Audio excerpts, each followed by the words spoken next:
ciepły, czasami bardzo ładnie zapali, tak jak u mnie w hajce, a czasami po prostu szczeli. Posłuchajmy tego. O, było słychać, ewidentnie.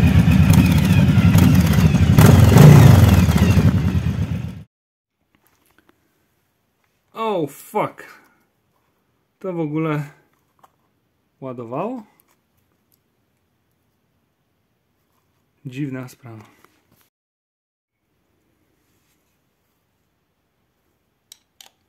I co myśleć o tych łańcuszkach? Wyrok jest tylko jeden. To zapocenie nie wróży nic dobrego. Zobaczymy. I teraz tak, znaki jak znaki grają. Ja na to mówię magiczne znaki, dlatego że no gdzieś się ci użytkownicy strasznie boją, że im się to wszystko poprzestawia. Marzą, gdzie się tylko da.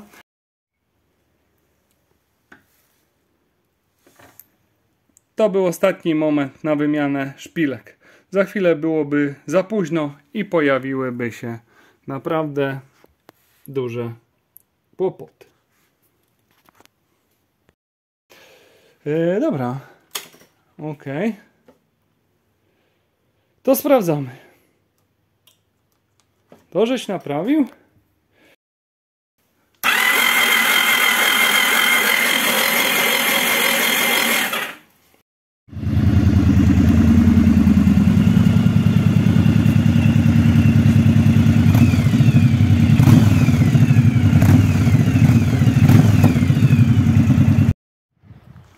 I kolejny duży Dragstar na dość dużym serwisie pozakupowym.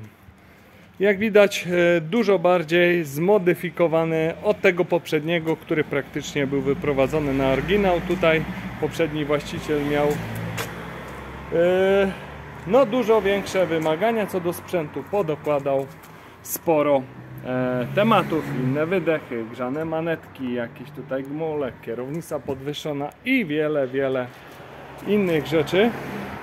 Ja osobiście bardziej mi się podoba ten motocykl zachowany tak w oryginale, dużo bardziej do mnie przemawia, ale to mówię, kwestia gustu, każdy no sprzęta, że tak powiem, sobie szykuje pod siebie i ulepsza, upięknia według swojej koncepcji. No tak wygląda ten Dragstarek, rocznik 9.9, przebieg bardziej życiowy, realny. Czy taki faktycznie jest? 59 580, no 6 dych na budziku. Czy tyle ma, czy ma więcej? Wiecie co? Ciężko powiedzieć. Tamten też miał niby mieć mało, wyszło jak wyszło. I tak, sprzęt tutaj z moich okolic, można powiedzieć, po sąsiedzku. Kupiony w tym sezonie. Tak na szybko, trochę właściciel pojeździł i jest dużo rzeczy do zrobienia. Taki naprawdę duży serwis pozakupowy. Czyli płyny hamulcowe przód, tył, wiadomo, oleje, filtry, świece, olej w dyfrze. Zawieszenia przód na razie nie tykamy. Jestem po jeździe próbnej, tak żeby wiedzieć mniej więcej co się dzieje. I tak, znowu nie pilnujecie ciśnienia w oponach. Z przodu ma być 2.0, było bodajże 1.5, z tyłu ma być 2.2, było 1, chyba 3. No, także to już dużo mówi o tym, jak wtedy sprzęcie będzie kiepsko prowadził przy tak mocno obniżonych ciśnieniach. Wiadomo, ten typ motocykla może nie jest aż tak wrażliwy, no ale jak jest połowa z tego co ma być, to już jest niefajnie. Pierwsza rzecz, która wyszła podczas przejażdżki, to zaczęło się sprzęgło od razu ślizgać, ponieważ właściciel nie trzymał, jeszcze jest za mały ten luz. Musiałem w trasie ściągnąć tutaj tą osłonkę i doregulować, i o dziwo myślałem, że i tak już jest po sprzęgle,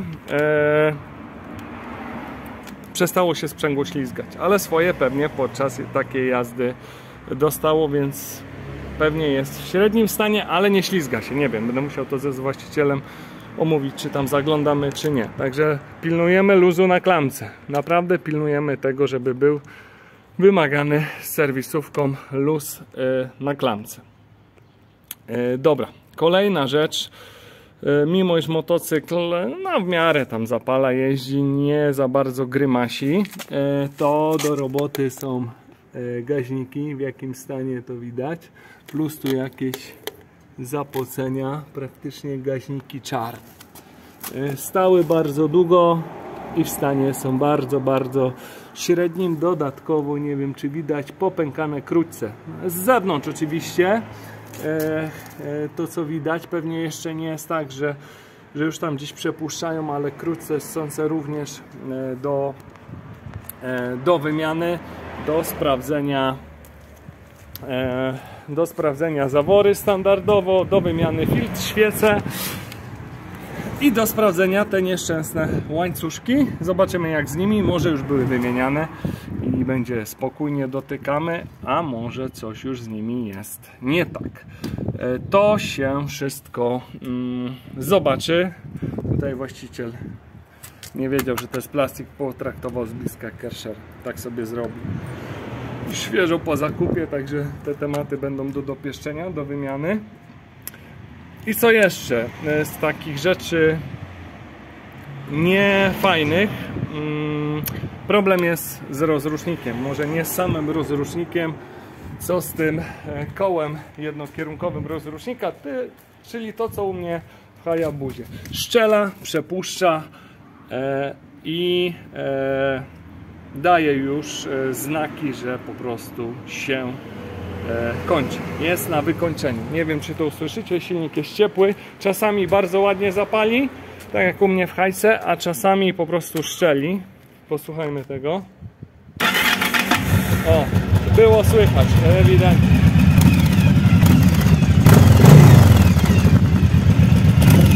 I przy gaszeniu też jest taki strzał.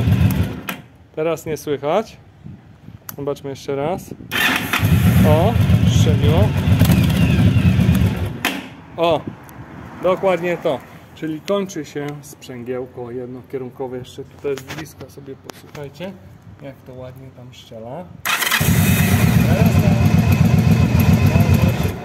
O, jeszcze raz. No, nie zawsze to strzeli, ale co miało być słychać, to jest słychać. Bardzo drogi temat, jeżeli chodzi o Dragstara. Jeżeli byśmy to chcieli kupić w salonie, w serwisie, czy w salonie, w sklepie, oryginalne Hondy, to jak stoicie, to usiądźcie w granicach 4000, a i to się nie zmieścicie, bo patrzyłem, że tam cały komplet to jest chyba 4200, łącznie z łożyskiem i tak dalej. I tak na szybko, co tu kierunkowskaz jeszcze włączony, tak na szybko popatrzyłem, że gdzieś są w sieci jakieś tam alternatywy innych firm, to wychodzi dużo taniej, ale to trzeba temat zgłębić, ustalić z właścicielem, ponieważ no mówię, sprawa jest dość droga. Wstępnie uprzedziłem właściciela, że to nie będzie prosty temat, ale zobaczymy co i jak. Także na pewno lewy dekiel do ściągnięcia. Sprawdzimy jak zęby na rozruszniku, jak to wszystko tutaj.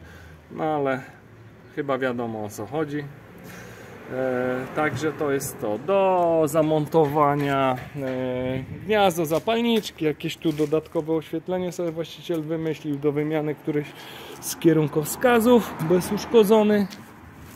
Ten czy ten? Nie wiem, coś, któryś jest gdzieś tu w sakwach, chyba jest ten kierunkowskaz nawet. Coś tam gdzieś jest.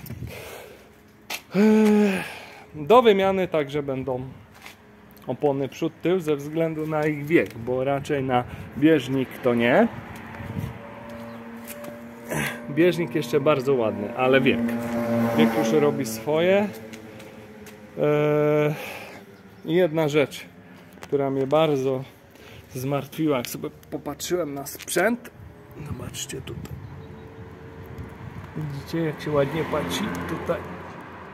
Miejmy nadzieję, że to z tej zaślepki tutaj przy rozrządzie bo skąd to teraz się poci, to tak naprawdę nie wiadomo, czy spod uszczelki tutaj skapuje i na obudowę, czy po prostu zapaca się tutaj na tej zaślepce gdzieś i wiatr sobie to rozwiewa troszkę wyżej. To nie jest jakieś duże zapłocenie ze względu na to, że właściciel jeździ, nic o tym nie mówił i nigdzie to się więcej nie leje.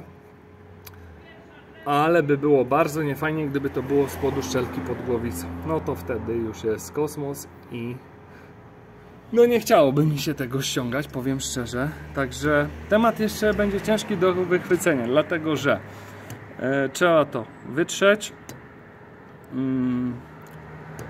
rozgrzać motocykl, a jak widać to się tak szybko nie poci. Więc nie wiem, czy na razie tego nie zostawimy na obserwację. Jeżeli to jest takie drobne zapocenie, że nawet nie ma jakichś kropelek większych ani nic, czy na razie po prostu tego nie ruszać. A może to tylko z tego i domówimy tylko uszczelkę tak czy siak tutaj pod tą zaślepkę napinacza. I to by było chyba tyle. Czy coś jeszcze? Pewnie tak, bo roboty sporo. Aha, jeżeli chodzi o zawieszenie z przodu, właściciel tak chciał, się przejechał, zobaczył, czy jest wszystko ok. Ile olej ma? Pewnie sporo, ale na razie nie cieknie, więc chyba zostawimy ze względu na te koszty, które nam tu już rosną dość poważnie. Co do hamulców z przodu, muszę się przyjrzeć, bo klocki jeszcze są całkiem niezłe, ale jeżeli chodzi o hamowanie, to naprawdę nie ma szału w porównaniu do tamtego Dragstara, którym jeździłem. Tamten, no powiem wam szczerze, bardzo ładnie się zatrzymywał. Był fajny. Było fajne czucie w hamulcach. Tu ta klamka jest twarda, mimo iż płyn to tam wiadomo, pozostawia wiele do życzenia. To tutaj za wiele się nie dzieje. To są takie mocne spowalniacze. Więc nie wiem, porozmawiam z właścicielem, czy wymieniamy te klocki, czy po prostu te dojeździ do końca i wtedy coś pomyślimy, bo trochę ich jest mięcha. Nie wiem, czy gdzieś kiedyś troszkę się gdzieś nie wiem, zaoleiły, może kiedyś pociekło, coś tu się stało, czy po prostu są jakieś słabej jakości. Ciężko mi powiedzieć na chwilę obecną, ale są no inaczej, hamowanie pozostawia wiele do życzenia. Także pracy będzie bardzo, bardzo dużo, już to widzę. No i co? Trzeba wziąć byka za rogi, posprawdzać co i jak. Może akurat łańcuchy są ok, ale summa summarum, żeby chociaż olej wymienić, to wiadomo, wydech wyjeżdża. No tak to rozwiązali trochę niemądrze, na takim wyszło, trudno. I cóż, i to tyle na chwilę obecną. Także motocykl dość ładny. Rocznik 99, nie wiem czy mówiłem. Tu też sobie właściciel potraktował karszerkiem. Także trochę na pewno zaboi. O, tu jaka ładna osłona. Także to jedno zapocenie mnie troszkę martwi. A reszta to mówię. Do ogarnięcia. Będziemy walczyć. Widzimy się na serwisie. Pierwsze demontaże już za mną. Coś nam się troszeczkę tutaj odsłania. I słuchajcie, jeżeli chodzi o krótce, to myślałem, że jest lepiej. Zobaczcie, głęboka agonia. Tu już chyba jednak lewe powietrze mogło się dostawać, ponieważ spękania są bardzo, bardzo głębokie. Tu też się coś zadziało, chyba nie trzyma już ta uszczelka pod tą pokrywą inspekcyjną do zaworów. Tu jest sucho, gaźniki bardzo brudne z racji wieku i zostania, ale też chyba ten olej, który tu się spod pokrywy wydobywał, też swoje zrobił. Zobaczcie, co tu się dzieje. No naprawdę jest tutaj dość sporo tego. Czekajcie, bo tak to... No, może tak. O. Także. Coś już widać. O, tu też bardzo duże spękania krótców, także totalny śmietnik. Myślałem, że jest troszkę lepiej, ale tu już naprawdę mogło być. Lewe powietrze, o dziwo, pracował nie najgorzej. Jak na takie mocne zaniedbania. I teraz tak, świece. Świece w miarę nowe, o dziwo. Nie wiem, czy właściciel wymieniał, czy chyba nie wymieniał. Nie jest najgorzej ze świecami, ale i tak wlatują nowe. Filtr paliwa też nowy. Jeżeli chodzi o filtr powietrza, no to naprawdę ma serdecznie dość. I ten cały airbox tutaj, jak widać, uwalony w oleju. Chyba spod tego dekla tak się sączyło i efekt tego jest taki, a nie inny. I co? Dobra, słuchajcie, rzucam gaźniki. Pootwieram sobie tutaj te dekielki do regulacji zaworów i pościągamy również tutaj dekle od rozrządu, tutaj od górnego koła, żeby zobaczyć wstępnie, jak są ustawione łańcuchy rozrządu no w jakim one są stanie. To tak, czy w ogóle znaki w jakikolwiek sposób akceptowalnie gdzieś się tam zgadzają. Zaraz to wszystko nam się tutaj ładnie pojawi i wtedy będziemy mogli myśleć o głębszym zakresie prac, bo wszystko zależy od łańcuchów. Bo powiem tak wstępnie, sprzęgło było trochę już się ślizgało, więc dobrze by było do niego zajrzeć, ale bez sensu tak zaglądać, skoro na razie trzyma. Ale gdybyśmy wymieniali łańcuchy i byśmy rzucali tą pokrywę, bo tamtą i tak lewą rzucamy do wymiany tutaj no, tego koła wolnego rozrusznika, to już rzucilibyśmy tą i wtedy byśmy skontrolowali sprzęgło i od razu wymienili łańcuszek. Bo naprawdę trzeba to solidnie przejrzeć. Jeszcze wezmę, zaraz sobie to wszystko przedmucham tutaj, żeby nic mi nie wpadło, bo jest nieciekawie. Naprawdę jest tutaj tego syfu trochę dużo. Także zaraz zobaczymy na łańcuchy i wtedy nam to też powie, co robić dalej. Dobra, działa. To łańcuchy rozrządu, można powiedzieć, w pewnym sensie mamy na wierzchu. I cóż można o tym wszystkim powiedzieć?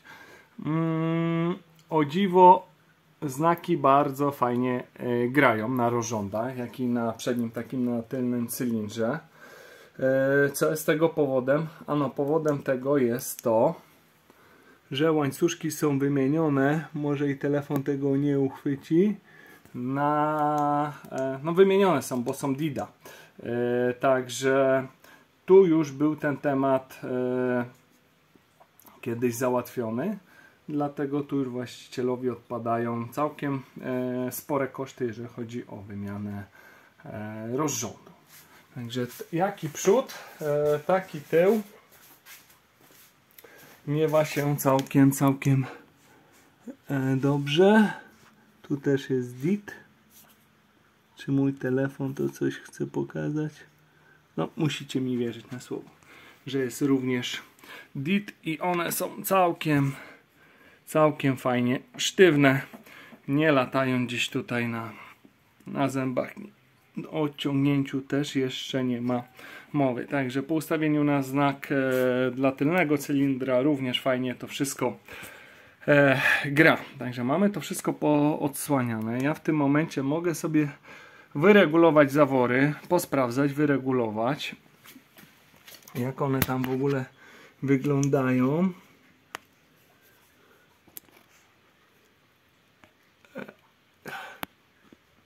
Czyściutkie w miarę, fajnie to wszystko tutaj wygląda, muszę wam powiedzieć. O, ten jest akurat otwarty, dlatego będzie go widać mniej. Ten powinien być zamknięty. I zobaczcie, że to wszystko wygląda bardzo, bardzo czysto i przyzwoicie. Także na chwilę obecną wezmę sobie, wyreguluję zawory i będzie ten temat z głowy. Martwi mnie tutaj to zapocenie, o którym wam mówiłem, i teraz to tutaj zaczyna być widoczne. Pytanie, skąd cieknie? Czy spod uszczelki pod głowicę, czy tutaj spod tego dekla, spod tej zaślepki. Tak trochę to wskazuje na uszczelkę pod głowicą, ale tak jak mówiłem, nie jest to jakieś zapłocenie Bóg wie jakie, bo nie ma wycieków, nie ma jakichś po jeździe kropelek, ani widać, że nie jest to nigdzie zalane. Po prostu takie delikatne zapłocenie. Ono już tu widać swój czas ma. Także ja myślę, że my to wszystko ładnie wytrzemy i trzeba jeździć, obserwować. No bo cóż innego, no nie będziemy zwalać tego, jak nie mamy pewności. Po prostu to przez ten sezon wyjdzie. Skąd to się leje, poproszę właściciela, żeby to obserwował. Jak tylko zacznie się pocić, czy jest to, gdzie to się pojawia w pierwszym momencie. Ponieważ teraz już jest na dworze zimno, ja tego silnika nie jestem w stanie tak wygrzać, żeby zobaczyć miejsce tego. Wydaje mi się, że nie dojdziemy do tego tutaj już w takich okresach jesiennych, gdzie nie złapie silnik temperatury. No, myślę, że przez przyszły sezon się wyjaśni. Ja wymienię tutaj tą uszczelkę dla pewności i jeżeli będzie spokój, to super. Jak nie, no to jeżeli to jest też taki delikatne zapłocenie, z którego za wiele nie wynika, to na razie bym to zostawił. Ale to zobaczymy. No trzeba, no słynnie powiedziane, jeździć, obserwować. Dobra, to mamy to. Jeżeli chodzi o zdemontowane krótce, no to wam powiem, że agonia nie mała. Naprawdę już spękane. O dziwo jeszcze nie widzę pęknięć po tej stronie, więc chyba jeszcze lewego powietrza nie przez krótce tutaj nie ssało, ale to już myślę, że w tego sezonu już by to do końca nie dojeździło, zaczęłyby się kłopoty z pracą silnika, no taką poprawną, tak by to nazwał. I słuchajcie, to byśmy sobie pogarniali. Ok, do domówienia krótce. Gaźniki, jak gaźniki, co wam powiem. Gaźniki są w stanie jakim są. Dlatego najpierw je muszę chociaż zewnętrznie umyć, żeby myjki nie uwalić, bo to jak pójdzie w myjkę, to już popłynie. Cała jego moc pójdzie zmarnowana na ten brud zewnętrzny, zamiast na wewnętrzny. Także sobie je zaraz tutaj doczyszczę, chociaż zewnętrznie. I słuchajcie, będziemy przechodzić do tego tematu tutaj rozrusznika i tego tutaj koła jednokierunkowego rozrusznika, i tutaj no niestety będą większe koszta, ale rozbierzmy, zobaczmy, co tu się będzie działo. Do ściągnięcia też oczywiście wydech, żeby dostać się do filtra oleju. No jest trochę jeszcze grzebaniny, rozrządy w porządku i to jest bardzo dobra wiadomość dla właściciela i miejmy nadzieję, że tu też jest to zapłacenie spod dekielka. Dobra, biorę się za rozrządy i widzimy się pewnie już przy rzuceniu tamtej strony. To tak na szybko. Dekiel ściągnięty i wyszedł kolejny kwiatek. Wtyczka od statora. Praktycznie nie istnieje z jednej i z drugiej strony. Co tu się w ogóle wydarzyło, to nie wiem. Ktoś tu chyba jakieś wazeliny nawalił na kilogramy. Czy jak? No zobaczcie na przewody.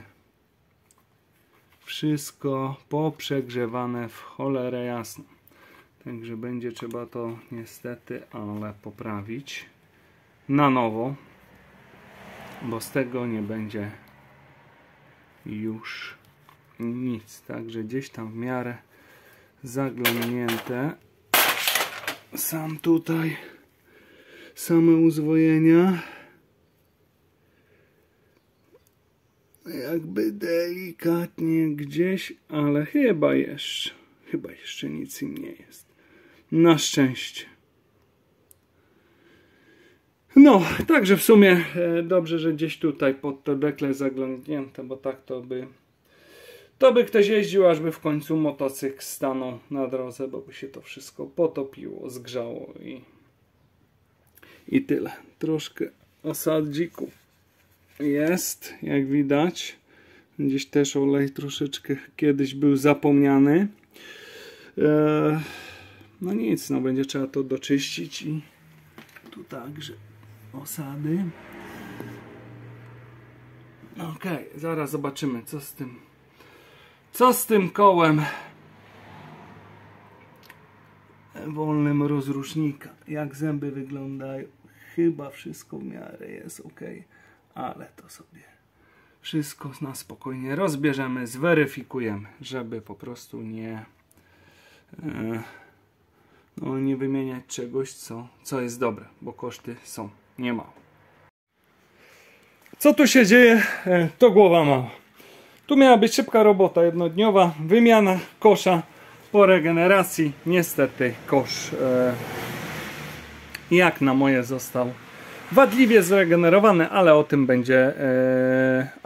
będzie w innym odcinku. Także cyk fuch jak zawsze i stoimy dalej. Dobry tydzień albo i lepiej. Dobra, ale nie o tym. Tu też się trochę zadziało. Co tu ja na wyprawie? Wydechy porzucane, wszystko porozbierane. Kto to wszystko później poskłada? Do rzeczy. Słuchajcie. Ściągnięty tutaj cały bok, pokrywa, tak, i cała reszta, ponieważ problem był, jak wiecie, ze sprzęgłem rozrusznika i dobraliśmy się do tego wszystkiego. I teraz tak, ważna uwaga, mimo że o tym wiedziałem, to i tak mi się nie do końca udało temu zapobiec. Otóż tutaj na tym kole są takie zamocowane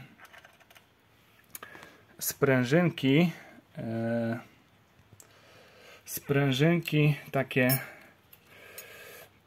po dwie na każdy otwór. O, tak to mniej więcej ładnie wchodzi. No, chowaj się. I w to wszystko, taki kompensator, można powiedzieć, drgań i tak dalej. I w to wszystko ładnie wchodzi sobie oto ta zębatka. I przy wyciąganiu dobrze sobie tutaj podłożyć szmatkę, ponieważ nie zawsze ta zębatka zejdzie z całym kołem, tylko zostanie, sprężynki się wysypią. Sprężynki jeszcze idzie znaleźć, ale te drobne tulejeczki tutaj stabilizujące, no to tu już jest kłopot. I mi niestety to wszystko się rozsypało i brakowało jednej tulejki. Szukałem z magnesem, ze wszystkim. Okazało się, że musiałem ściągnąć obudowę tutaj, można powiedzieć, przy zębatce pompy oleju, ponieważ jeden pin tak nieszczęśliwie wpadł tutaj do środka. Także później dużo szukania i nerwów, gdzie to jest, co to jest i tak dalej. No ale nawet jak ściągnąłem tą pokrywę, to nie mogłem tego znaleźć. Tak się ładnie tu pin ukrył za tą zębatką, że naprawdę dużo się naszukałem, zanim ją gdzieś tutaj dostrzegłem. Dobra, no to poopowiadajmy sobie troszeczkę, jak to mniej więcej wygląda. Już pomińmy te tutaj sprężynki, kompensatory. Generalnie jak działa to wolne koło? Wolne koło oczywiście działa tak, że jak się koło kręci, to ono też tutaj, zobaczcie, luźno się kręci, a gdy rozrusznik z tej strony przez tą tutaj przekładnię chce zakręcić, zapalić, no tu już są śruby popuszczone, dlatego też to się kręci, to wtedy widzicie, blokuje się.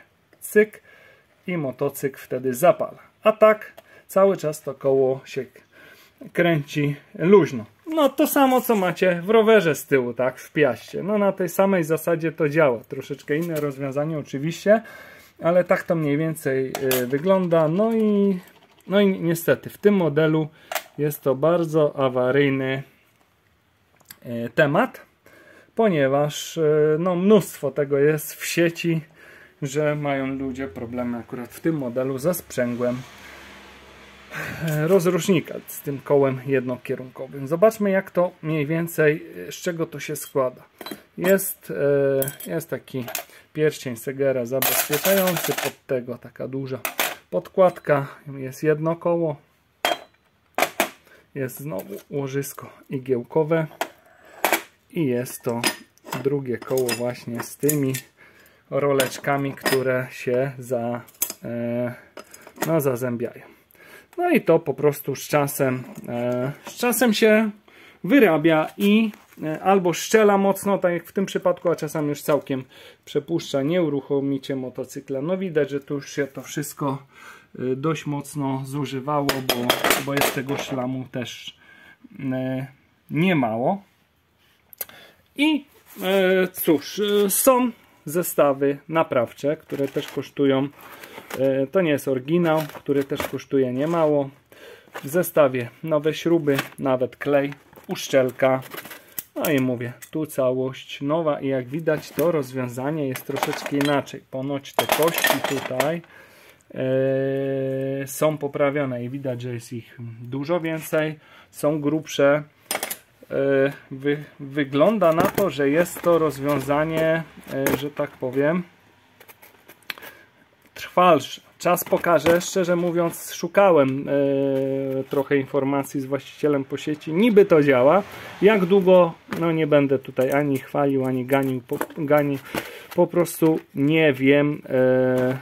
Nie wiem jak z trwałością. Na pewno póki nowe będzie jakiś czas służyć, a czas po prostu pokaże. Bo jest trochę zabawy, żeby to wszystko ściągnąć. Tutaj koło bardzo mocno siedzi tutaj na tym wale, na tym stożku. No, powiem szczerze, nie jest to taka prosta robota dla kogoś, kto nie siedzi w tym na co dzień. To jest jedna rzecz, ale ludzie spokojnie to sobie ogarniają. Jeszcze jest mnóstwo jakichś tam filmików instruktażowych.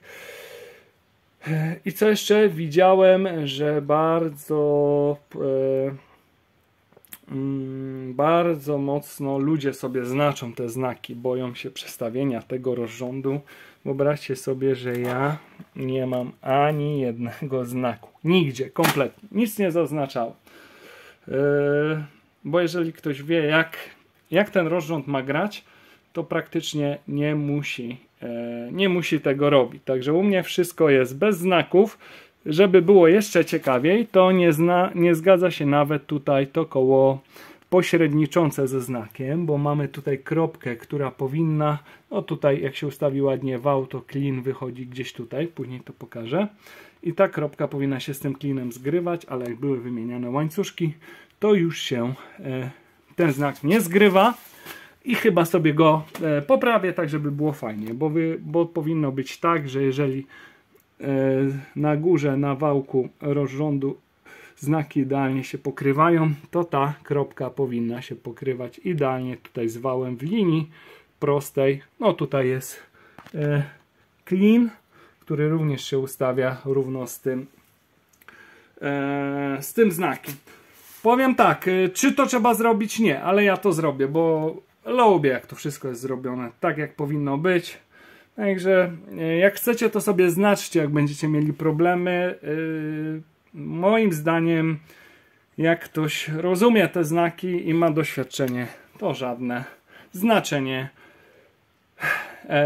jest tu niepotrzebne. Co jeszcze zostało poczynione? Poczynione zostały takie rzeczy, jak widzicie, zdemontowane wydechy, ponieważ bardzo są pordzewiałe śruby i to był ostatni moment, żeby je wykręcić. Wykręcałem, powinna się odkręcić nakrętka, odkręcały się na szczęście w sumie całe szpilki. Dzięki temu, no i to nie jedna, wykręciliśmy wszystkie szpilki. Szpilki są również zamówione nowe z oryginału, po to, żeby właściciel miał spokój, jak będzie sobie grzebał przy motocyklu, ponieważ jak wiecie, ci, którzy mają Dragstara. Jest to tak nieszczęśliwie rozwiązane, że żeby dobrać się do filtra oleju, to trzeba ściągać wydech, bo wydech sobie idzie ładnie tutaj, a do ściągnięcia jak to tutaj idzie źle. Od napisem do góry nogami przykładam, a do ściągnięcia jest taka tutaj, można powiedzieć, osłonka i dopiero później mamy dostęp do tej już docelowej tutaj, no, zaślepki, przykrywki, jak to tam zwać, tak zwać. Do wymiany będzie również to uszczelnienie, bo ono już jest mocno odciśnięte, co zostaje, ponieważ też jest bardzo drogie, jak na taki O-ring, ale to wymienimy, żeby też właściciel nie miał tu żadnych zapoceń. To po prostu wszystko ma swoje lata. Także tak to mniej więcej wygląda. Wykręcone są wszystkie szpile z jednej i z drugiej strony. Na szczęście się udało i wkręcimy nowe, przesmarujemy ładnie odpowiednim smarem i będzie miał właściciel naprawdę spokój i nie będzie się martwił, że musi ściągać nie wydechy, bo wystarczy ten wydech przedni tutaj ściągnąć, rozłączyć go i będzie sobie na spokojnie sam mógł wymienić olej, bo po prostu się tego bał. Także do domówienia są nowe uszczelki pod wydech. Zamówiłem troszkę więcej, żeby właściciel miał dwie co najmniej sztuki w rezerwie, jak będzie zmieniał olej, bo wtedy warto wymienić taką uszczelkę, żeby gdzieś nam tam później nie przepuszczało, nie pierdziało po drodze. Czasami, często idzie to skręcić i jest spokój, ale ja uważam, że to są tak groszowe sprawy, około 10-12 zł, że aż grzech nie wymienić. I to by było na tyle. Co jeszcze? Właściciel zdecydował się wymienić klocki, bo powiedziałem, że praktycznie są spowalniaczami, a nie, że hamują. Także mimo, że klocki jeszcze nie najgorsze, to są nowe. Do doczyszczenia będą również tłoczki. Bo nie będziemy... Pamiętajcie, jeżeli coś tam grzebiecie, wkładacie stare jeszcze klocki, ok, czy tam sobie wymieniacie płyn, ale jeżeli już wkładacie nowe klocki, to nigdy tych tłoczków z takim brudem nie wciskajcie. Po prostu trzeba to domyć. Ma się świecić, ma luźno chodzić i dopiero możecie być spokojni, że to będzie sobie fajnie działać do przesmarowania. Tu również prowadnice, choć były w całkiem przyzwoitym stanie. Także bardzo dużo pracy przy motocyklu. Jeszcze do wymiany opony. Opony za chwilę przyjdą. Z tyłu klocki też już popatrzyłem, kończą się. To pokażę, jak zdemontuję koło. Do sprawdzenia łożyska przód, tył. Łożysko główki ramy też jeszcze sobie na koniec sprawdzimy, żeby się nie okazało, jak będę koło ściągał, żeby się nie okazało, że gdzieś się blokuje. No duży taki pakiet rozruchowy. Do naprawienia ta kostka tutaj od statora, która praktycznie ledwo już zipała, to były no dosłownie chwile, kiedy tu już by to ładowanie znikło, a może już było niepoprawne. Także jest bardzo, bardzo szeroki zakres. O gaźnikach nie wspomnę, krótce też dzisiaj powinny dojść. Gaźniki jeszcze nie ruszyłem, bo tu coś i tak cały czas gdzieś tego czasu brakuje. Do mycia wszystko, bo mówię, serwis olejowy troszeczkę gdzieś był zapomniany. Także jest co robić. Do wymiany jeszcze olej przecież w tylnym dywrze. No co wam powiem. Dobra, słuchajcie, ja sobie już wymieniam to koło tutaj, wolne koło rozrusznika. To sprzęgło rozrusznika, jak zwał, tak zwał. Ustawię sobie ładnie rozrząd na znaki i jeszcze sobie coś tu przy okazji sprawdzę, żeby mieć tej pewność, że wszystko jest ok. Także nie pozostaje nic innego, jak powolutku to wszystko składać i zobaczymy, jaki będzie efekt, a właściciel chce zrobić wszystko na gotowo. Dodatkowo jeszcze gdzieś tu są dodatkowe lampy do zamontowania, ładowarka do uruchomienia, tu filtr paliwa. Właściciel dał do uruchomienia manetki podgrzewane, ponieważ zostały wypięte, bo rozładowywało akumulator. Ale chyba nic dziwnego, bo zostały podpięte, nie przyglądałem się temu, ponoć bezpośrednio pod akumulator, a nie po stacyjce, i pewnie ten tutaj jakiś układzik powolutku sobie podbierał prąd. Także to też jest do podpięcia po stacyjce. Ładowarka również będzie podpięta po stacyjce. Się nagadałem, ale jeszcze nic nie zrobiłem. Aha, ustalenia tutaj odnośnie tego zapłocenia i wycieku. O, teraz to ładnie widać. Tak jak mówiłem, wymieniamy tylko tutaj, wszystko sobie ładnie doczyścimy, wymieniamy tylko tutaj podkładeczkę, uszczelkę pod tym dekielkiem, pod tą zaślepką i zostawiamy to. I na razie to zostawiamy ze względu na to, że po sezonie będzie widać, czy dalej się poci, czy nie. No, się nagadałem, co? Dobra, słuchajcie, koniec gadania. Bierzemy się ostro do roboty, tak, żeby troszkę te roboty podgonić. No dobra, to tyle. Widzimy się pewnie na kolejnym etapie przy składaniu rozrządu. Pokażę, jak te znaki powinny wyglądać. Nowe sprzęgło rozrusznika już na swoim miejscu. Wygląda to całkiem nieźle. O, widzicie, jak to działa? Cyk, cyk. I tak właśnie kręci sobie rozrusznik. Stare mamy tu, nawet coś mi już powypadało. Znaki.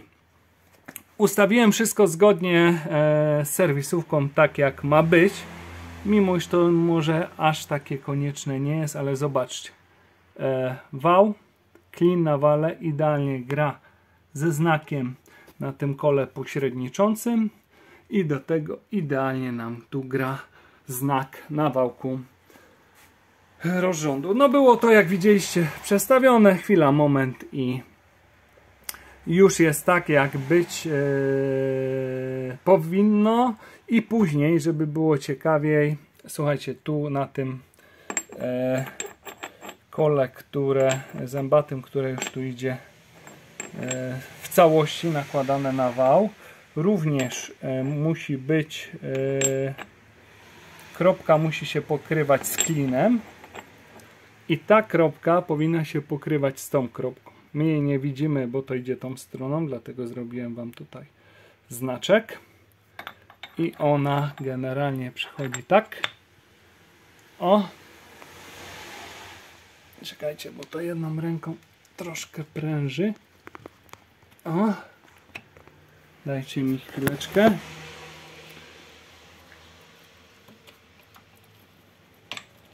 O, i teraz popatrzcie, jak wszystkie znaki pięknie grają, tak jak być powinno, zgodnie z serwisówką. Uważajcie na filmy, bo trochę gdzieś tam na YouTube gdzieś się natknąłem nawet, że pokazują, bo tu na kole jest również drugi znak z podwójną kropką. Nie, ma być pojedyncza kropka do tej pojedynczej kropki. Nie patrzcie na to, co mówią tam, bo trzeba uważać i być czujnym, dlatego że błędy ludziom też się przytrafiają i takie rzeczy później trafiają do sieci. Jak nie wierzycie, bo upieracie się, że są dwie kropki, sprawdźcie sobie w serwisówce, jak to wszystko ma być złożone i jak ma pięknie grać. No i właśnie u mnie, jak widać, wszystko będzie pięknie grało. Do tego nakładam później tylko tutaj już całe kompletne koło. Uwaga na te, jak tu mówię, kompensatory, żeby nie pogubić. O, to wszystko dokręcić, złożyć i ten temat, można powiedzieć, będziemy mieli miejmy nadzieję, z głowy i motocykl już będzie pięknie odpalał bez żadnych zgrzytów i niepotrzebnych trzasków.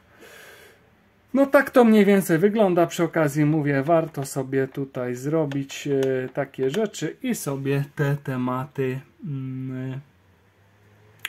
tematy ze znakami również ogarnąć, jeżeli czujecie się na siłach. Później to wszystko dużo łatwiej można składać. Jak widzicie, ja kompletnie żadnych znaków nie robię, bo uważam to trochę bezsensowne. Co będzie, jak się wam znaki zmarzą, co będzie, jak wam się później to nie będzie zgadzało.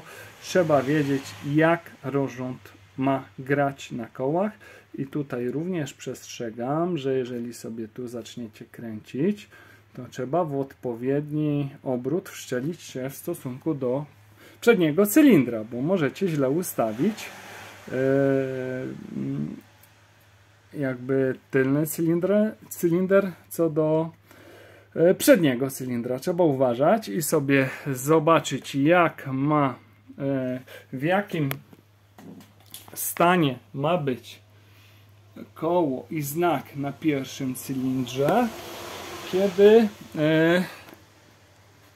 kiedy zgadza wam się idealnie wszystko na tylnym cylindrze, żeby nie przewalić o 360 stopni, bo później nie odpalicie motocykla, nie będzie on, albo będzie strzelał, kichał, albo Bóg wie co jeszcze. No, trzeba być ostrożnym, robić wszystko z głową, ale mówię, da się wszystko ogarnąć, także na spokojnie i do przodu.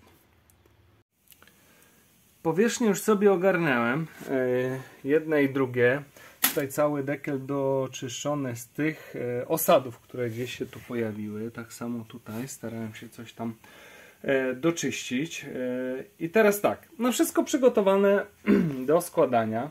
Uszczelka też gdzieś sobie tu już leży nowa. I teraz tak, znaki jak znaki, grają. Ja na to mówię magiczne znaki, dlatego że no gdzieś się ci użytkownicy strasznie boją, że im się to wszystko poprzestawia, marzą gdzie się tylko da. Ja żadnych znaków nie robię. A co robi tu ten śrubokręt? Ano ten śrubokręt tutaj jakby blokuje, można powiedzieć, to tutaj koło z kompensatorem luzu. O, tak to może fachowo nazwę, nie wiem czy się udało czy nie.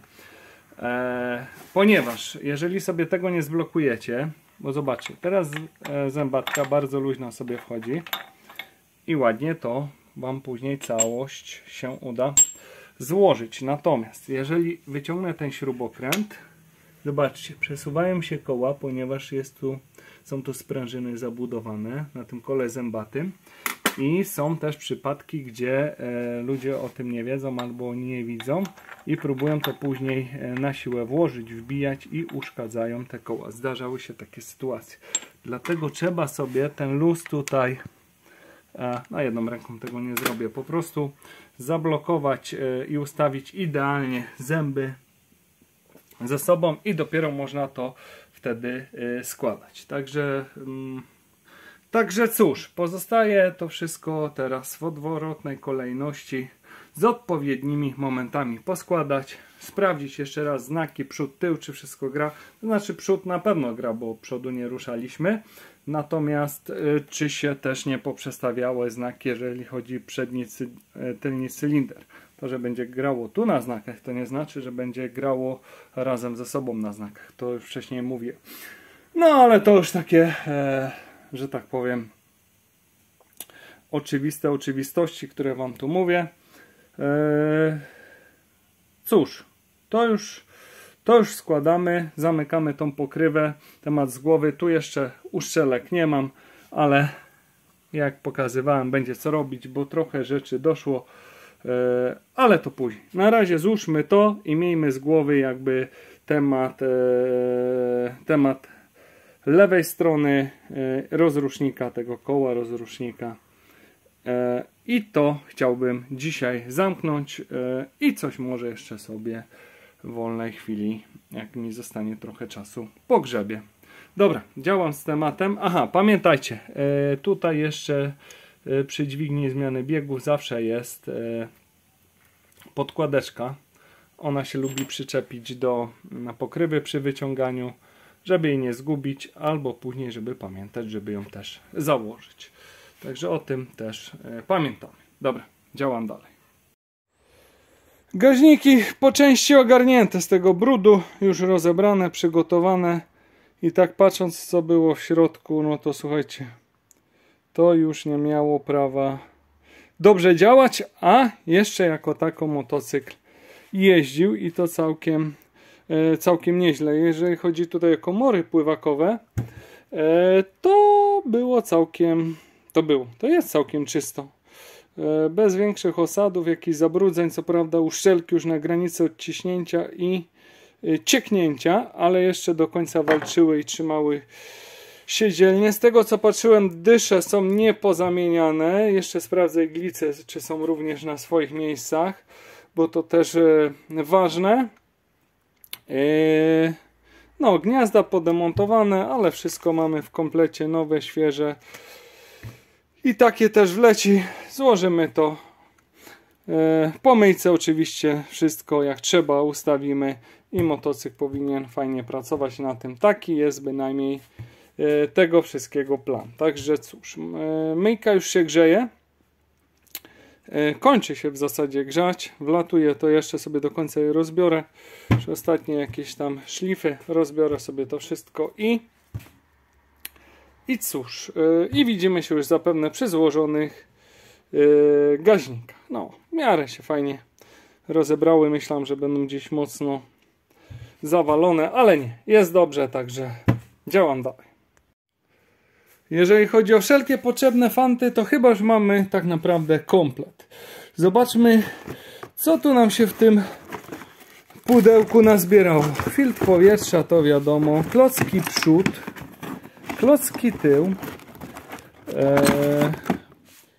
Nowe szpilki wydechu, o których mówiłem. Tu gdzieś do nich mam również nakręteczki. Tak, też by był komplecik. Filtr oleju to właściciel dostarczył nowe, krótce sące. Fajne, mięciutkie, eleganckie. Świece. Uszczelki pod wydech. Wziąłem troszkę więcej, chyba 4 sztuki. Gdzieś tu jest chyba jeszcze jedna. Dam właścicielowi na zapas. Także jak będzie wymieniał olej, żeby po prostu sobie zawsze włożył nową groszowe sprawy, a będzie święty spokój. Tutaj będą te zaślepki pod krótce. Też nowe, bo tamte spękane oczywiście. Nowe świece to też od właściciela. I teraz tak, jeżeli chodzi o uszczelki pod dekielki inspekcyjne do regulacji zaworów, sztuk 4 i tutaj mamy uszczelki pod dekle inspekcyjne do kół rozrządu, to na górę te duże takie. Tu mamy jeszcze nowy o-ring, jeżeli chodzi o ten dekielek filtra oleju. Ten jeden zewnętrzny, który był taki odciśnięty. I co jeszcze? I filtr paliwa również jest. Także tu już jest pokaźnie. Co tu jeszcze mamy? Właściciel dostarczył do zamontowania LEDy naprzód. Już tam ustaliliśmy miejsce. Ładowarkę indukcyjną. To też już... Oj, jeszcze poleciał. To też już mamy komplecik. Przyszły oponki nowe, jak widać. Co jeszcze? No wiadomo. Olej olejem. Gaźniki ogarnięte również już czekają. Co jeszcze? Co jeszcze z takich rzeczy? Tak naprawdę to już chyba wszystko, bo koło, znaczy sprzęgło rozrusznika już złożone. Zalejemy wszystko zaraz olejem i może sobie zakręcimy. Zobaczymy, czy to w ogóle działa, bo nie chciałem bez oleju kręcić, a tak jak już mamy wszystko, filtr, te uszczeleczki, to można to wszystko ładnie poskładać. Generalnie można tu już wszystko składać na gotowca i można coś zakręcić, zobaczyć jak ten rozrusznik działa. Niech przy okazji się świeżym olejem wszystko napompuje i będziemy mieli ten temat z głowy, a później będziemy jechali dalej. Opony, klocki, umycie tłoczków, Co było w międzyczasie zrobione? Olej również spuszczony z dyfra, już zalany, świeży, ze świeżymi podkładkami. No wygląda tak sobie. Jeszcze to wszystko ładnie tam przepłukałem. No, spracowany dość mocno. Jak na olej w dyfrze, to widać, że tutaj też nie było dawno nikogo.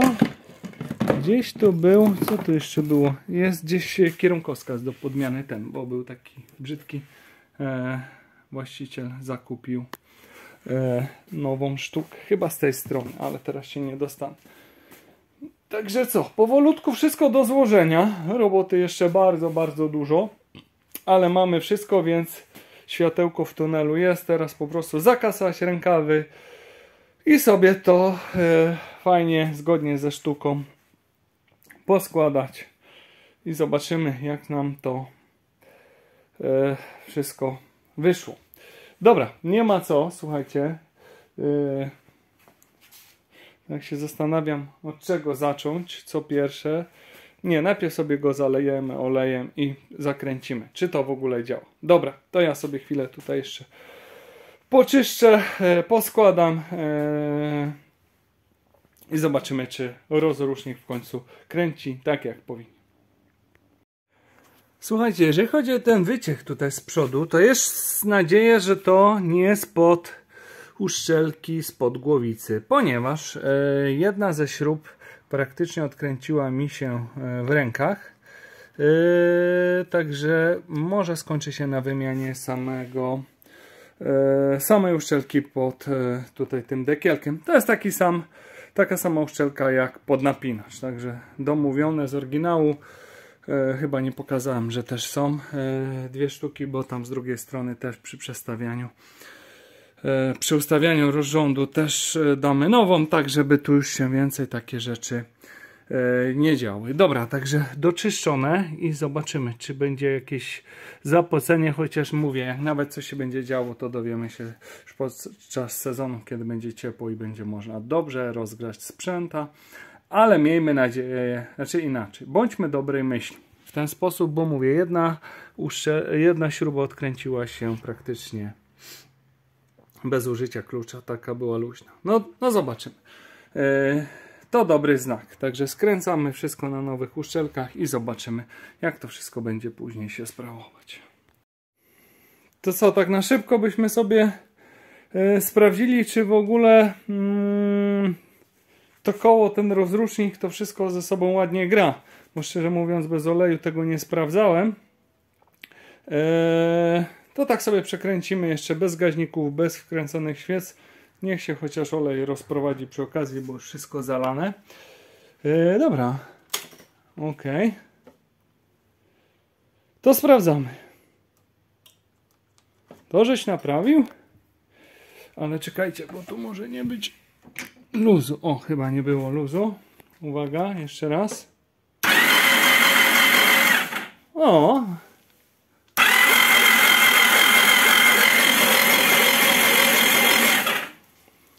Nawet coś by się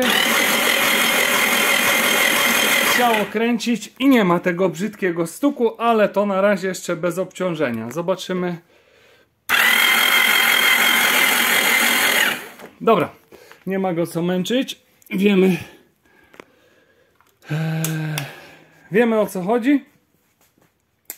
Już się coś kręci. Dobra, to możemy zamykać już tutaj dekle, wkładać gaźniki i to już kończyć na gotowo, bo coś się tam kręci. Zobaczymy, jak to będzie już pod obciążeniem, po rozgrzaniu i tak dalej. No dobra, działamy dalej. Silnik złożony, zalany, przygotowany do pierwszego odpalenia. Miała już zostać prosta robótka, chociaż trochę jej było. Otóż nie, wyszło troszkę inaczej. Oponka jak oponka przełożona, koło wyważone, to nie kłopot.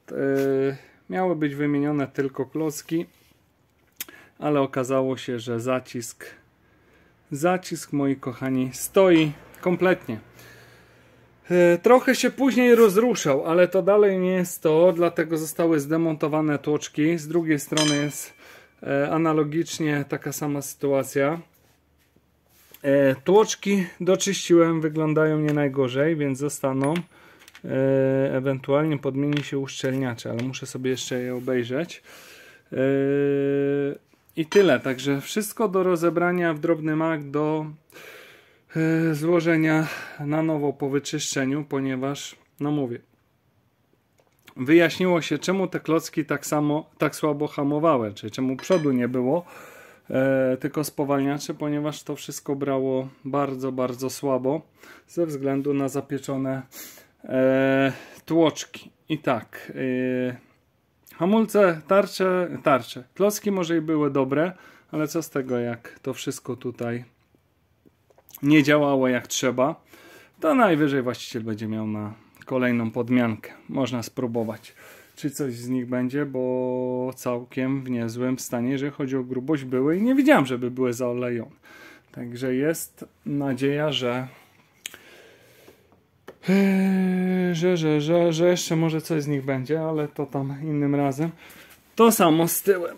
Jeden tłoczek wyszedł, drugi stoi. Słuchajcie, też jest nieciekawie, jeżeli chodzi o tył. Tu akurat, tak jak mówiłem, klocki się kończyły, więc warto było zajrzeć.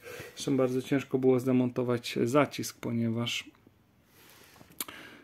ponieważ nie chciały się za bardzo te tłoczki cofnąć. Także tył też stoi do rozebrania na całkowicie. Zobaczymy, co tam, w jakim stanie to wszystko jest. I co jeszcze? Tak jak mówię, koło przód to tam nie był kłopot, natomiast koło tył lata swoje wszystko miało. Dętka rozpadła się praktycznie w rękach. Jeszcze, żeby było ciekawiej, to nie był ten rozmiar, do którego gdzie powinna być założona. Była po prostu za mała. Maksymalnie było chyba do 150, a to jest 170. Także ta dętka też już słaba była i właściciel mówił, że no gdzieś tam dopompował i mówię, jak przyjechał, no to już za wiele tego powietrza nie było, także ona praktycznie się już kończyła w słabym stanie, a już jest na zewnątrz. Nie będę pokazywał, także troszkę się nam tutaj pokomplikowało, troszkę się przedłuży. Nic. Jeszcze do rozebrania druga część, do przesmarowania. To wszystko będziemy zaraz składać. Czyli jedną stronę składać, drugą rozbierać. Tył to samo, tam jeszcze tłoczek stoi, ale to sobie poradzę. Myślę jakoś. No i tak to mniej więcej się gdzieś tutaj nam troszeczkę przedłuży. A miałem się jeszcze zabrać dzisiaj za elektrykę. Poskładać koła, poprzekładać, znaczy się opony. Tu też będę musiał poczekać chwilę na dętkę, to jeszcze też pogrzebać. Ach, same kłopoty. No ale dobra, trudno. Trzeba to jakoś tutaj ogarnąć i tyle. No inaczej sobie innej drogi nie ma. Dobra, podziałam, zobaczymy, co mi z tego wyjdzie. Małymi kroczkami do przodu. Słuchajcie, hamulce. W końcu ogarnięte. I tak, jeżeli chodzi o przód, to skończyło się na rozebraniu zacisków, przepolerowaniu tłoczków i wszystko wróciło na swoje miejsce. Uszczelniacze jeszcze w porządku, także zostały, to wszystko wiadomo, wyczyszczone i nowe klocki oczywiście. I całkiem inaczej ta klameczka, już teraz wam powiem, pracuje, bo wcześniej to ona tak stopniowo skakała, tak jak skakały tłoczki. Myślałem, że coś będzie z pompą, ale nie, tu jest wszystko ok. Jeżeli chodzi o tył, udało się odzyskać tłoczki, przepolerowałem, natomiast jak widzicie do wymiany były uszczelnienia, ponieważ to już naprawdę śmietnik nie nadawał się kompletnie do niczego, zresztą te zaciski bardzo mocno z tyłu już stały. Przód jeszcze jako tako tam udało się rozruszać, natomiast z tyłem był duży kłopot, ale teraz już wszystko jest ok. Wymienione szpilki, wymienione nakrętki, także zupełnie inaczej to wygląda i teraz można bez problemu demontować wydech, żeby wymienić sobie filtr oleju. Nic się nie powinno urwać, to wszystko będzie leciutko pracowało, pod warunkiem to, że zawsze będzie przesmarowane tak jak powinno być przy składaniu, ale to powiem właścicielowi co i jak. I teraz tak, No wiadomo, tu już góra, zostało tylko do założenia bak. Filtr paliwa wymieniony, filtr powietrza wymieniony. Elektryka, jak widzicie, indukcyjna ładowarka już dorzucona. Po stacyjce. Tylko czemu ja stacyjki nie mogę przykręcić? O, pali się diodka pali. Po stacyjce tutaj wyłącznik od świateł, od tych halogenów, które będą dokładane. Instalacja już jest, zabawa od cholery. Wyprowadzona na lewo i prawo, ale same halogeny niestety no miały być mocowane tutaj, no ale średnica tych gmoli tutaj, a tych halogenów to jest po prostu zupełnie inna bajka, także absolutnie nie nadają się do zamontowania tutaj. Wymyśliłem coś innego, coś zamówiłem, zobaczymy. Nigdy się nie bawiłem w takie tutaj gdzieś tam dokładanie takich gadżetów w tych motocyklach, więc doświadczenie mam, powiem szczerze. Zobaczymy, jak to wyjdzie, pochwalę się, czy mi się udało z tymi tematami, czy nie. Nawet właścicielowi już nie mówiłem, tam groszowe sprawy, no ale dołożone. Będą pewne uchwyty i zobaczymy, czy to się uda. Halogeny będą się zapalały razem ze światłami, ale będzie możliwość ich zgaszenia właśnie tutaj dodatkowo przyciskiem. Wymieniony z tyłu kierunkowskaz, co tam bzdura. Podłączone manetki do grzania. Także na razie jest wszystko ok. Później sobie sprawdzimy ładowanie. Słuchajcie, nie ma co tutaj gadulić. Aha, łożysko główki ramy sprawdzone, pracuje leciutko, także dobrze. Bo już dość tych kosztów, to naprawdę sporo pieniążków poszło, żeby ten motocykl wyprowadzić, ale powinien teraz fajnie służyć, nowe krótce, wszystko już w aku podłączone. Co mi pozostało? Zamontować bak i spróbujemy go trącić, czy zapali i jak zapali, a później się go już doreguluje, jak wszystko będzie ok. I tyle. Także co? Biorę bak, montuję i widzimy się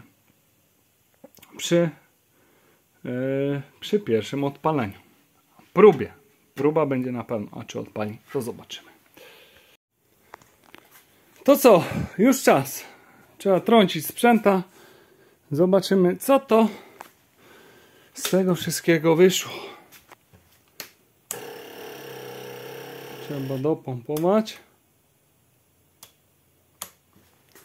Zobaczymy. Jeszcze troszkę. Dobra, próbujemy.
roboty nie będzie chyba.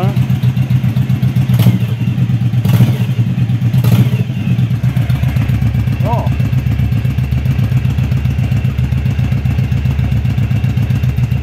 Działają.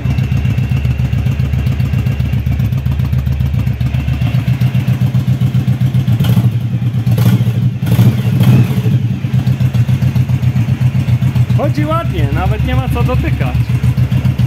No, może deszcz. Ale jeszcze chwilę, niech złapie temperaturę.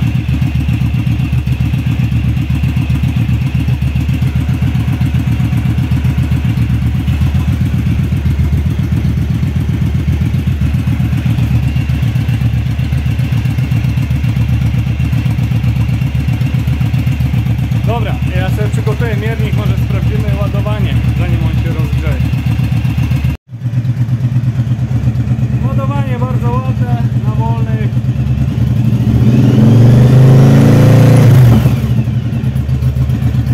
Bardzo ładne. Także raczej stator sprawny.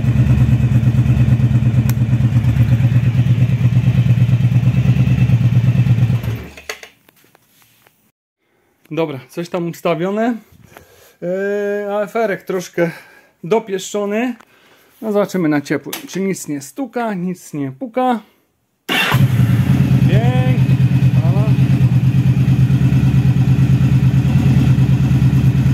Jest ładnie. AFR-ka nie pokazuje, bo już go tam nie ma, ale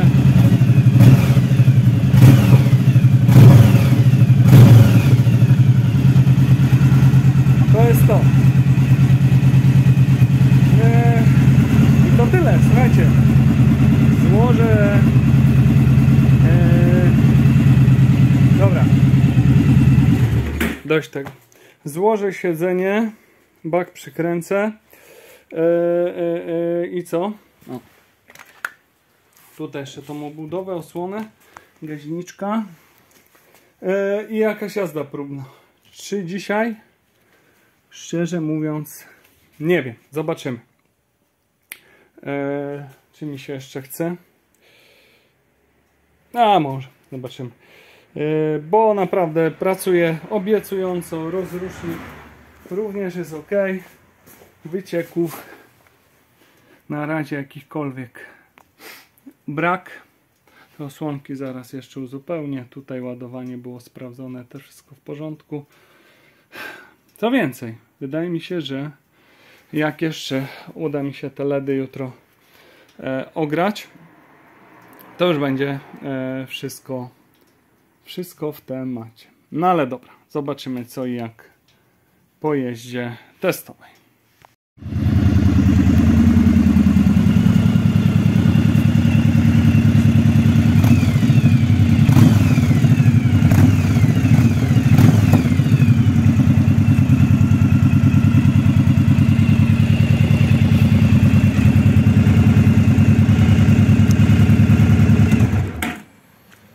No, powiem wam teraz, mimo że jeszcze klocki nie dotarte, to aż strach dotykać.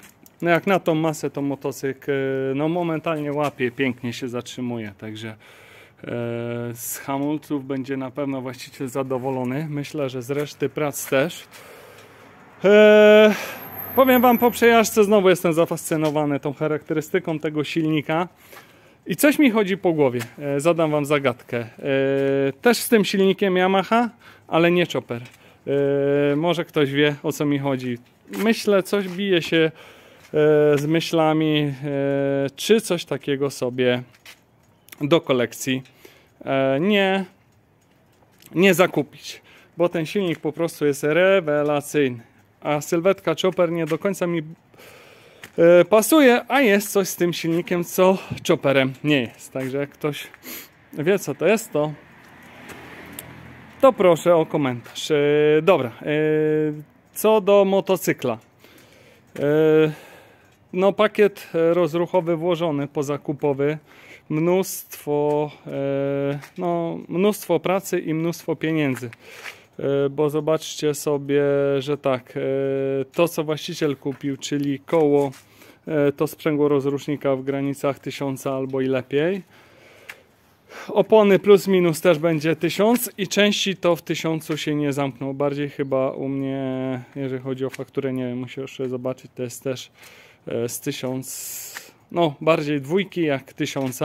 Także już macie same części, zobaczcie jaki jest pakiet rozruchowy, plus do tego też robocizna wyjdzie niemało, no bo pracy bardzo, bardzo dużo. Efekt jest fajny, wszystko jest ok, natomiast no trzeba się liczyć naprawdę ze sporym wkładem w taki motocykl, który gdzieś tam stał i trzeba tyle rzeczy porobić, a jeszcze jak mówię, wyszły klocki, tłoczki, no i mnóstwo innych rzeczy. Co do LEDów, paskudna sprawa, jeżeli chodzi o montaż, ponieważ no nie konsultowałem tego z właścicielem, przyjedzie, jeszcze będziemy rozmawiać, dlatego jeszcze kable gdzieś tak troszkę luźniej wiszą, są dłuższe, żeby ewentualnie pozmieniać. Tu są troszkę blisko, niestety gdzieś na pewno troszeczkę tutaj laga będzie, być może to światło zabierała, będzie trzeba wieczorem potestować. Tutaj za bardzo nie ma jak z tym uchwytem, który jest w zestawie, jest po prostu za mały. Dokupiłem takie adaptery przykręcane, już jest ciemno, nie widać. Zamontowałem to wstępnie tutaj. Zobaczymy jaki będzie tego efekt. Te adaptery można sobie przekładać gdzie. No musi właściciel jeszcze pomyśleć, potestować gdzie, bo bez większych przeróbek, wierceń, nie wiem, czy czegoś tam wyspawania, do robienia, to tak się łatwo nie da. Na razie są tu. Świecić świecą. No mówię, są troszkę blisko i to jest tak wstępnie zamontowane, niech właściciel sam zadecyduje, gdzie mogą być. Kable są długie, można sobie to przełożyć. Ładowareczkę jeszcze zobaczmy, ładowareczka też działa, manetki też coś tam się świecą, po wyłączeniu wszystko ładnie gaśnie, także po kluczyku tak jak powinno być. Tutaj to zapocenie, a już ciemno jest, ale jak widzicie na razie czyściutko, nawet po jeździe próbnej, także motocykl pracuje bardzo fajnie, mimo dużych nakładów. Co jeszcze może zaskoczyć z takich rzeczy, to sprzęgło troszeczkę mnie martwi, bo myślałem, że będziemy gdzieś tutaj zaglądać, ale nie. No będzie właściciel jeździł, zobaczy, czy ono już jest tak zmęczone, że zaraz zacznie się ślizgać i motocykl wróci, czy pojeździ trochę jeszcze na przykład sezon na tym sprzęgle. No to zobaczymy. Dość tych kosztów, bo naprawdę uzbierała się pokaźna kwota, więc jakby jeszcze doszło sprzęgiełko, to będzie kolejny niemały koszt. Także cóż, to do testowania i ewentualnie jeszcze lagi były niezaglądane, więc tu też ewentualnie może coś w temacie wyjść. Tak, motocykl wydaje mi się jest fajnie wyprowadzony i przygotowany do sezonu. A że właściciel ma praktycznie rzut beretem do mnie kilka kilometrów, więc gdyby nawet coś było ze sprzęgłem, tu umawiamy się, domawiamy, pach i tu powinna być akurat szybka robota. No jedno popołudnie, pomijając temat, że trzeba rzucać wydechy, cały karton gratów, nie wiem czy właściciel coś będzie zabierał, te koła, nie koła, wolne, świece, inne pierdoły. Jedyne rzeczy, które mogą się można wykorzystać, to spróbować z tymi klockami, jak skończą się tamte, chociaż one tak szybko się nie skończą, i dwie uszczelki pod wydech, właśnie jak będzie właściciel sobie wymieniał olej, czy też będziemy zaglądać kiedyś do sprzęgła, to już będą w zapasie, nie będzie trzeba zamawiać. No i co?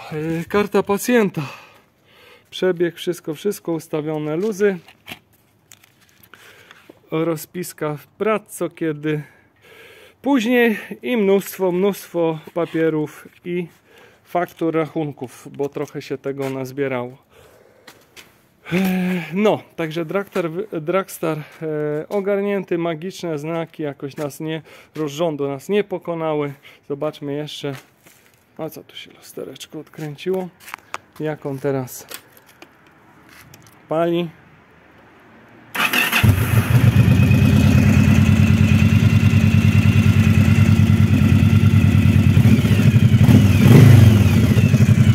Ładnie pracuje, nie ma co.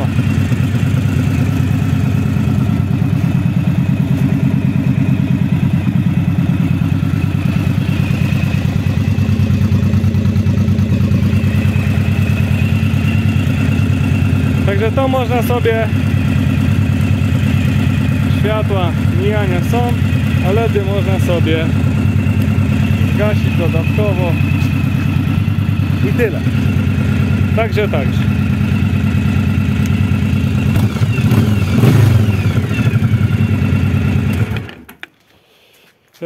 To tyle. Dobra, Dragstar przygotowany do kolejnego sezonu. Jedynie na zimę co wyciągnąć akumulator, wypicować chromy, zalać do pełna, przykryć i niech czeka do wiosenki. To tyle i standardowo widzimy się przy kolejnym sprzęcie.